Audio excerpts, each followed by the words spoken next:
Ambassador is good, and if you were outside the UN, Dame Karen would be fine. But Ambassador is good. I'm good, thanks very much. How are you? Where's Amy?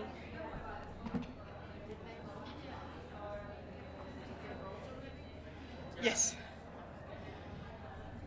Francis, okay to start? Okay to start? Can we lower this? Or do you not lower it? Okay, great. Thanks very much. Okay, good afternoon.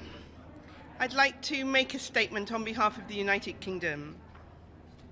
The joint UK-US defence facility on the British Indian Ocean territory helps keep people in Britain and around the world safe from terrorism, organised crime and piracy. As the US government has made clear, the status of British Indian Ocean territory as a UK territory is, quote, essential to the value of the joint facility and our shared interests, an arrangement that cannot be replicated. The United Kingdom is disappointed by the results in the General Assembly today, but I would like to point out that the large number of abstentions and the fact that a number of states were absent underscores the fact that the states have concerns about the precedent that this resolution risks setting and about the fact that, above all, this is a bilateral sovereignty dispute between two countries. British Indian Ocean Territory has been under continuous British sovereignty since 1814. Mauritius has never held sovereignty over it, and we do not recognise their claim. We have, however, made a long-standing commitment since 1965 to cede sovereignty, and the word cede is important, to cede sovereignty of the territory to Mauritius when it is no longer required for defence purposes, and we stand by that commitment. We remain disappointed that the matter was even referred to the International Court of Justice and the UN General Assembly. The basic principle that the ICJ should not consider bilateral sovereignty disputes without the consent of both states concerned has been circumvented, and this could have wide-reaching implications for all UN member states. And as I say, I think the result reflects that point. Thank you. James. You may well have just answered this, but I want to ask it again very clearly. Why will you not listen to the International Court of Justice, to the UN General Assembly, and give these islands back to the people they belong to? The islands are under British sovereignty. I want to make that point very clear. That's point one. Point two, this is a bilateral sovereignty dispute rather than an issue of decolonisation, which is how it is framed. So it contravenes the principle in the ICJ's own statute that the ICJ should not consider bilateral sovereignty disputes unless both states consent.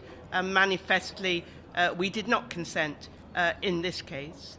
The other reason is that ICJ advisory opinions are just that. They're advisory only. They're advice provided to the General Assembly at the General Assembly's request. So they're a tool, if you like. They are not legally binding.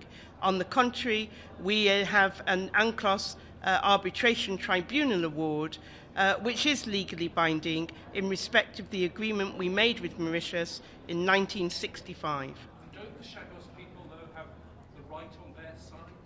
Historically, aren't they the ones that history are going to judge a right in this dispute? Well, I wouldn't agree with that, but as I said in the chamber just now, the United Kingdom sincerely regrets the manner in which the Chagosians were removed from British Indian Ocean Territory in the 1960s and 70s. We commissioned an independent feasibility study into their resettlement. It was found not to be feasible for a variety of reasons, including security and the ability or otherwise actually to develop livelihoods on the islands. We remain committed to improving the Chagosians' standards of living where they are now resettled, and we have set aside some $50 million for that purpose. Does the precedent of the ICJ to circumvent the mutual consent by both countries, what implications does it have on the UK relations with the ICJ, and what implications does it have on other disputes, bilateral disputes between other countries? Is it acceptable that one country just go straight to the ICJ with any dispute with any other country? The United Kingdom respects the International Court of Justice, and we engaged in this process in good faith, even though we did not believe the matter should have been referred to the court in the first place.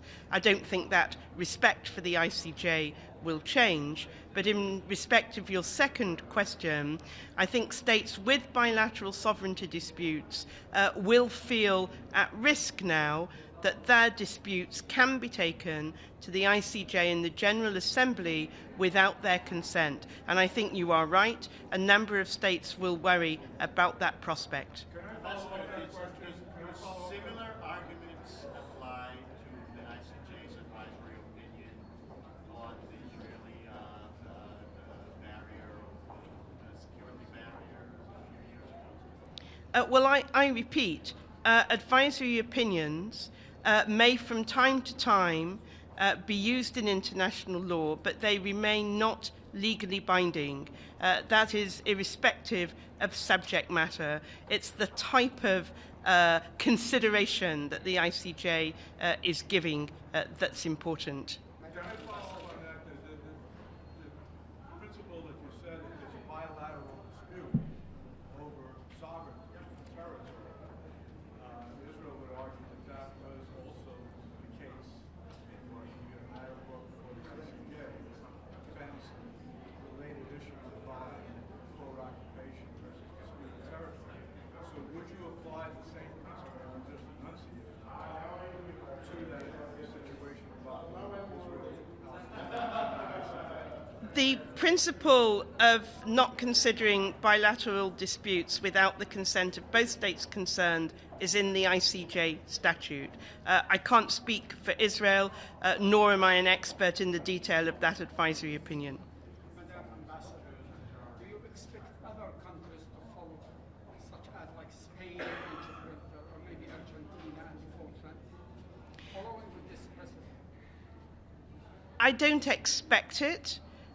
We talked to Argentina and Spain about the Falkland Islands and about Gibraltar, respectively. You heard their statements today, and both subjects come up at the United Nations from time to time. We have good relations with Argentina and Spain. I'm not expecting any change in their approach.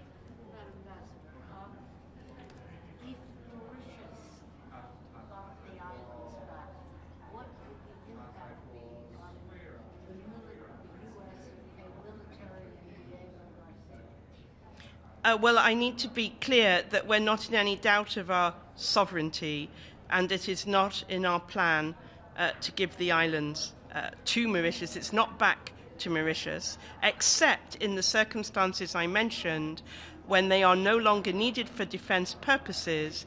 The United Kingdom has entered into a commitment which we stand by to cede them, not give them back, to cede them to Mauritius. And as I say, we stand by that. But you will have heard the United States ambassador and earlier Secretary Pompeo make clear that it is essential for the effective functioning of the base that the islands remain under United Kingdom sovereignty, and obviously we support that. Thank you very much, everybody.